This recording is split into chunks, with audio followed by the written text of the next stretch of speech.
So I got really excited about the idea of exploring how resources had impacted Calgary's early history. And it seems really obvious, like we're an oil city, we've always had oil.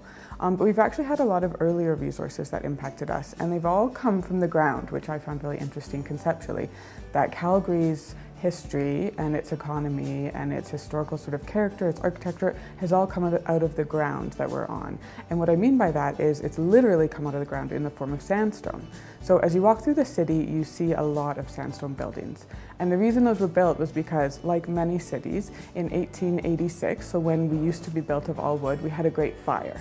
So a lot of cities experienced this, and basically the whole city burnt down. 18 buildings, which was a lot in 1886. We weren't even officially a city at that point. We'd been a town for 2 years. So 18 buildings was a huge loss. So they created a bylaw that said all buildings within the fire zone had to be built of either brick or stone.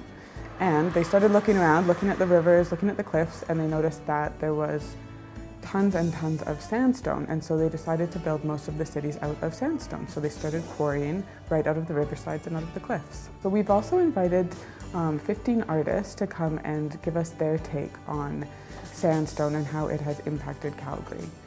So some of them have explored the impact that the literal sandstone has had on the city, so whether that's architecturally or economically or even with the labor movements. And some have explored the way that the oil sands have impacted our city. So the oil sands fit into this exhibit because the oil sands, as the name suggests, is actually bitumen in unconsolidated sandstone. So even when our economy transitioned from sandstone into oil, we were still dependent on sandstone in a sense. And so I've invited these 15 artists to come and explore that idea about how closely tied we are to our geology and specifically this stone.